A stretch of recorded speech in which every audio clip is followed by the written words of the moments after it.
Before you watch this episode, I strongly encourage you to go back and watch the previous video that I made that is related to aromas in coffee. This will be very much correlated to what we are talking about today. You will find that episode here, or I also leave a link in the description of this video. If you are here, you probably like coffee and want to know more about it. You are in the right place then. My name is Michalina, and I share my coffee knowledge and experience here for anyone who starts their journey with coffee. For anyone who wants to discover what the specialty coffee segment actually is and what makes it so special. So subscribe to this channel. Subscribe! Don't forget to also click the bell button to get notifications about each of the new videos that I'm gonna release in the future. It would be also great if you followed me on Instagram. It's the same name, Coffee That Gives a Pack. I post coffee content over there a little bit more often because, you know, it's shorter and it's quicker, but I try to sneak as many coffee tips in those videos or post or Insta stories as possible. Check it out if you want to see what you can do to improve your general coffee skills, but also if you want to discover the specialty coffee deeper. Today we will continue our journey about improving your sensory skills. A short lesson about flavor in coffee. Let's go. No, let's go. There's one more thing I need to tell you now. I'm gonna leave a very special link in the description of this video. This link will lead you to the website of platform called Global Coffee Calibration, with hope of helping Specialty Coffee Association of Ukraine and to support their coffee community. They created a platform with a bunch of different coffee trainings that you can purchase for only £10. All the profit will go to Ukraine. If you are interested in somehow supporting the idea, and if you want to learn something new about coffee, feel free to go there and choose the training program that suits you the most. There is also an option to choose one training with me. For 1 hour, I can take you for a journey about the foundation of brewing coffee at home. I will give you all the information you need to keep your coffee tasting consistently good. The course is taking place on the 29th of April. I'm sure we're gonna have a lot of fun if you decided you want to spend an hour with me. Okay, so now the short lesson about the flavors in coffee. Let's go!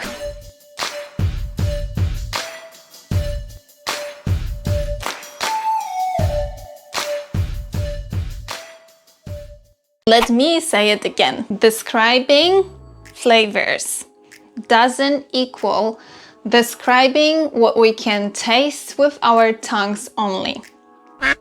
As many as 2,000 up to 8,000 different taste buds work really hard to send an information about what we can taste to our brain. But for example, when we chew our food, or if we keep the drink that we consume in our mouth, the volatile compounds are released. They travel all the way from our tongues to the back of our mouth. From there it goes up to our nose again from the other side, and that causes waking up our so-called olfactory system. Our mouths and our noses have the same airways, and how lucky we are that it is connected. Even though we have so many taste buds, their role is to mainly pick up 5 basic tastes. That will be sweetness, saltiness, bitterness, acidity, and the 5th one added to the list not so long ago,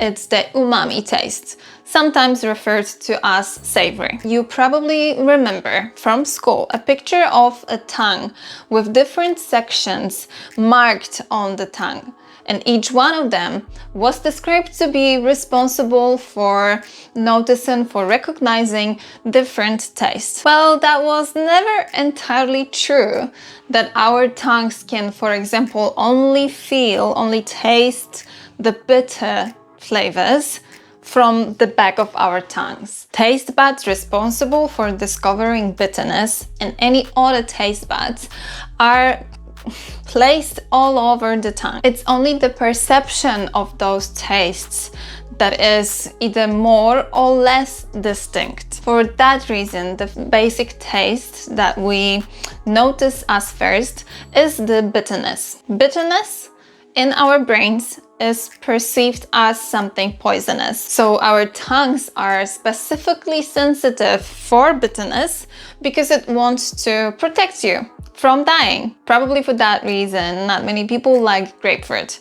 It is partially bitter, so your brain thinks that it's gonna kill you. Sour taste are the next one to come.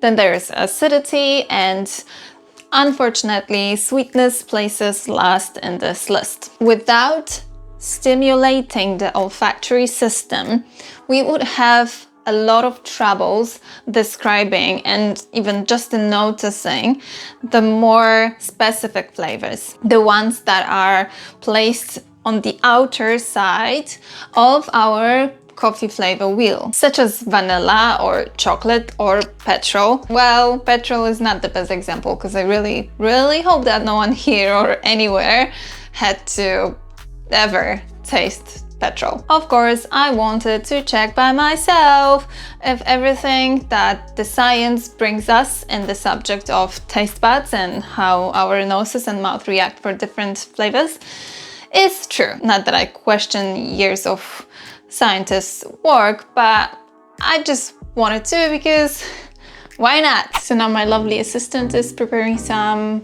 food for me. I don't know what's that gonna be. And I'll be covering my nose as well. He will be telling me whether I'm right or not after I taste it.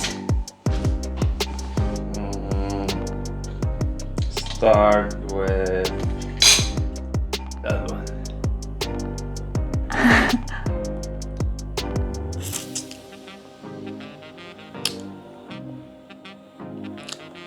It's the texture, I know, but the taste, I can only feel that it's spicy. Now when I chew it, I know that it's ginger, right? Yep. Woo! Water, give me water, where's my water? It's hard to breathe.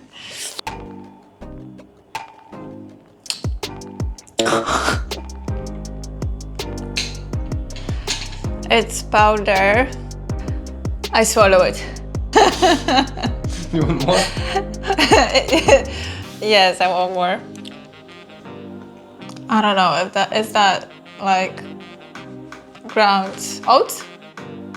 No.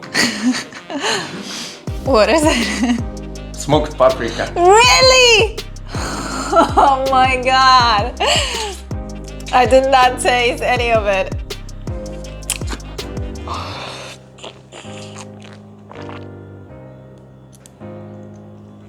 Maybe only by the texture, I think it might be cucumber. Yep. Okay. But I didn't taste anything, but also cucumber doesn't really taste like anything.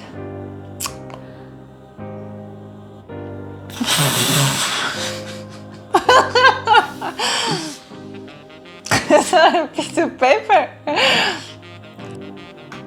It might be the dried shiitake mushroom. No. No? Dried apricot. Oh man! No chance.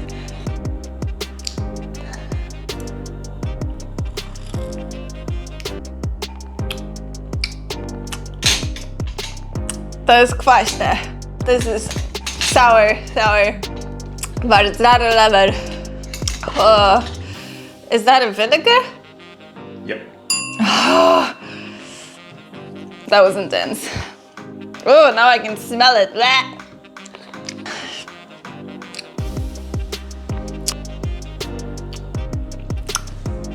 Is that a vinegar again?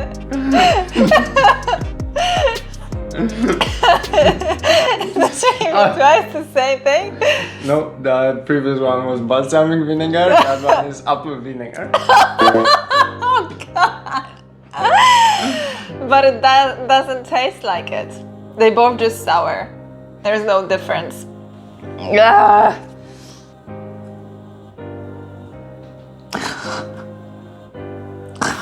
Now it's a piece of paper.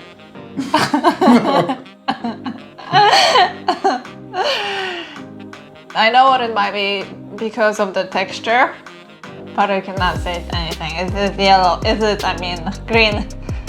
Is it seaweed? Yes. Says you should try it, it's so fun.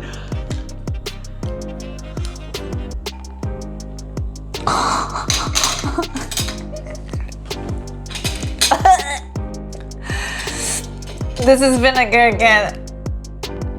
No, No? that's lemon. Is it lemon? It is very sour, but they all taste the same to me. It's tiring.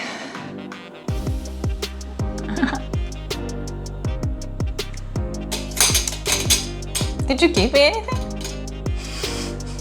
Or that was just an empty teaspoon? Air. That was just air. You know, I don't have anything in my mouth. That was sunflower oil from the dried tomatoes. Oh wow! It just went like this. Yeah, now I can actually taste it. Everything. No, not everything, but the last thing. It's very clear now. Oh my. Thank you for your cooperation, sir. Sir! Well, they were right. Now it is confirmed. So this is why I think it is important to train your ability to recognize and describe the aroma at the first place. So go one episode back and check how I do it. This is also why I think that training your taste buds wouldn't work.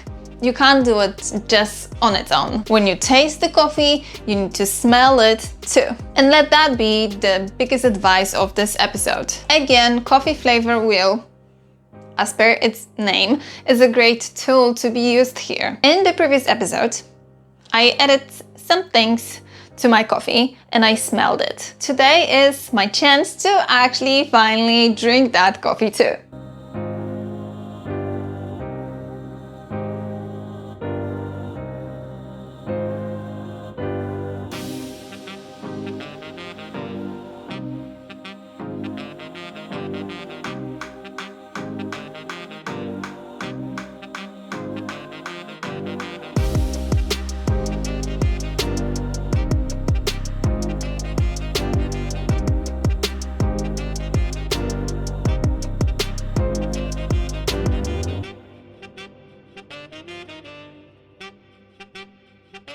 You will be surprised here though, how different the tastes smell when you drink them. This is very logical sentence. Believe me, when you do it, you'll know what I mean. This is one thing you can do. However, if you want to focus on very basic taste on your tongues only, there is an easy way of how to perform an exercise to work on this particular skill as well. To get better in noticing differences between different coffees when it comes to taste buds, you can prepare yourself a coffee, divide it in 6 different glasses, and you can add into 5 of those glasses different types of solutions that you can prepare in advance. To the first glass, you can add sugar solution. And please just note that this is the first time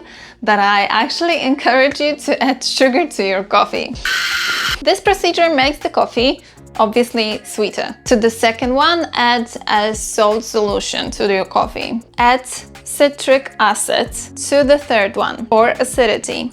Add caffeine or quinine, hello tonic water fans, to the fourth one for bitterness. Add SMG for umami/savory taste. You will leave 1 glass of coffee untouched and you start drinking. The amount of those extra ingredients really depends on you and how challenging you want to make it. I was making my solutions on the ratio 1:10 and it worked great.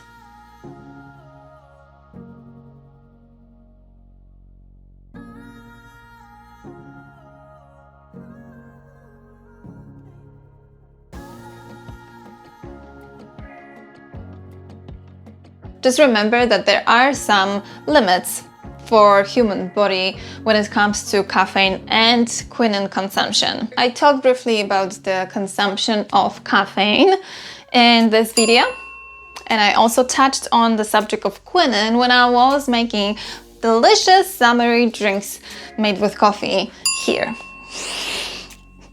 Just add a tiny little bit of each of the solution. It will make a difference in your coffee.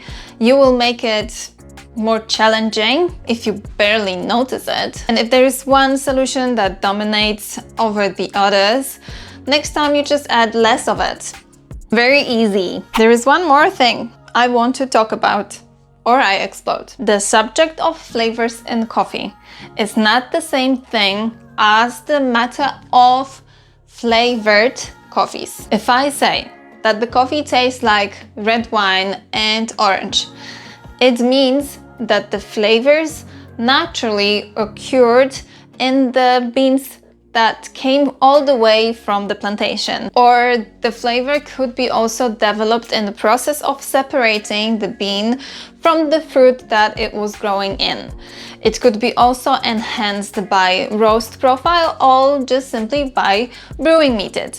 It definitely doesn't mean that at some stage of coffee production, some kind of oils were added to the beans. Coffee's industry's segment of specialty beans is proud of providing you with the product that it's good on its own, that it doesn't need to have anything added to it to taste good. Flavored coffees create a huge segment of commodity beans market. And let me just tell you, the quality of that coffee is probably very, very poor. If you used coffee like this, you know that the flavor that is added to the bag of coffee is so powerful that you barely actually taste the coffee. So from the producer perspective, what would be the point of using more expensive coffee if they can actually achieve the same result with the cheap product that they cover with those flavored oils? The problem here is that the beans that are used for your flavored coffees is usually sought after by big coffee concerns, and those don't see the need in dealing with farmers in an ethical way. So if you like your cappuccino with the tons of hazelnut flavor in it, it's absolutely fine. That's great. You can treat yourself with whatever you want. But how about instead of buying the cheap coffee that came from the plantation when the farmers were not paid enough for their work, you can reach to your local specialty roasteries.